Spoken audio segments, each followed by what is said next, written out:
This is a video based on a question that one of my readers had after reading my book, The Occult Experience. In this book, which is available in the Kindle store, I discuss how to expand awareness, using a number of different techniques, so that anyone can begin to perceive the paranormal world all around us. This particular question deals with beliefs, and how to use them to expand all possibilities. The question is as follows. Regarding the belief exercise in your book, why the long break after only a week of the exercise?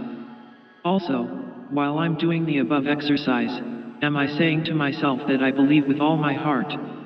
This one is kind of confusing to me. When I look back at all the things I believe, the beliefs were established over time, sometimes many years. I don't know how to sit and believe something with all my heart. I guess you could say the process of belief in my life was a slow, passive process. If you'd be so kind to help me understand, I'd really appreciate it.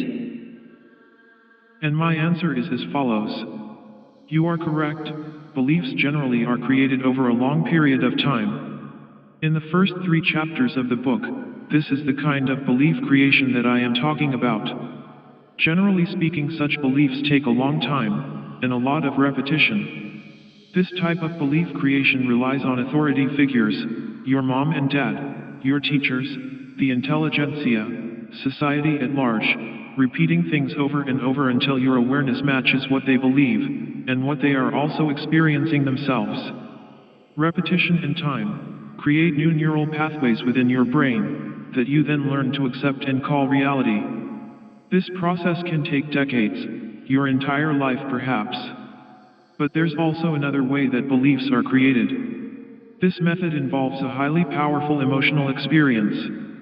While most beliefs are created through the long repetitive method, this second method can completely alter a person's belief structure in a very short period of time. An example of this would be a highly traumatic event in a person's life, where after experiencing a grave situation, one that creates a huge emotional moment, they no longer see the world in the same way anymore. What has happened here is that this dramatic event has stamped a whole new neural pattern in their brains, one that alters what they believe and therefore what they experience through their senses. It doesn't have to be a negative emotion, of course. It can also be a very intensely happy one. The exercises that I mentioned in the book rely on breaking neural patterns first and foremost, and then using the deep belief exercises that you mentioned to create whole new neural pathways that should allow you to begin to perceive things in a completely different manner over time. You see, those old schools that I talk about in the book realized that they did not have decades to retrain a person's psyche. Certainly, the younger that you could start training, the better, but generally speaking, they needed a faster way to create new belief structures, and therefore needed to use the latter method. This latter method took on all sorts of weird and ritualistic aspects, depending on what school you are talking about, but the fundamental methods, the technique without the glam, is the exercise that I provide in the chapter called The Power of Beliefs. When doing this exercise, it is perhaps better that you begin approaching it as a game. Think about when you were a child. If you remember back, I'm certain that you will remember a time when you would pretend something. Children find it incredibly easy to pretend to do or be the most incredible things. They could pretend that they are zombies, that they are astronauts, that they are in the middle of an ocean, while sitting on top of their bed in their cozy bedroom. While they play these games, they are masters in the art of pretending. Essentially, believing something in the way that I mentioned in the book involves pretending. Instead of believing with all your heart, which can sound a little cryptic or perhaps intense, try instead to just pretend for that allotted time. As you play this game, you will find that your mind will wander, and as a result you will need to make an effort to refocus, and this effort will cause a tension. This tension will move energy through your system, and this energy movement is essentially the same thing as a mild emotion.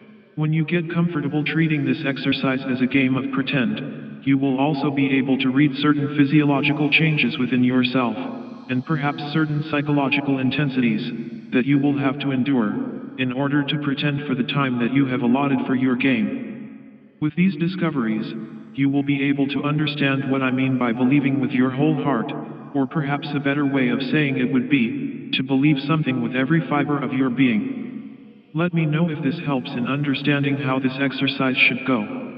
As far as taking a break, this is essential because your brain needs a break.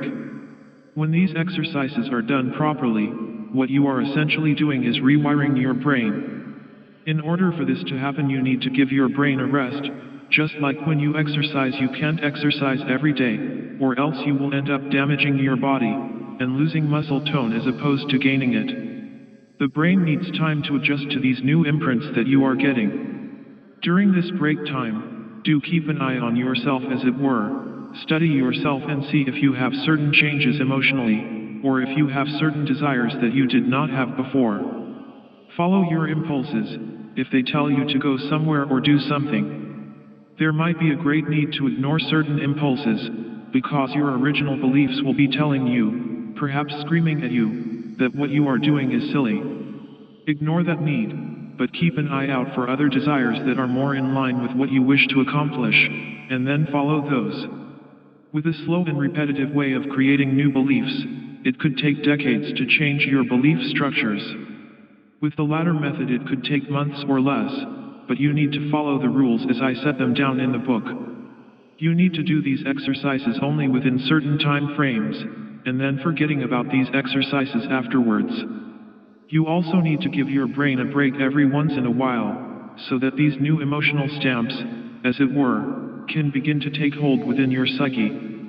But if you do feel like you need to push yourself a little, then do so. Trust your intuitions on this, as this is fundamentally a personal matter. What I write down in the book are the basic guidelines. It is up to you to study your own personal psyche, and to follow your own intuitions. I hope that the answer to this question has helped you. If you would like to know more about the techniques mentioned, then please check out my book, The Occult Experience, or check out the material on my site, www.johnkreiter.com.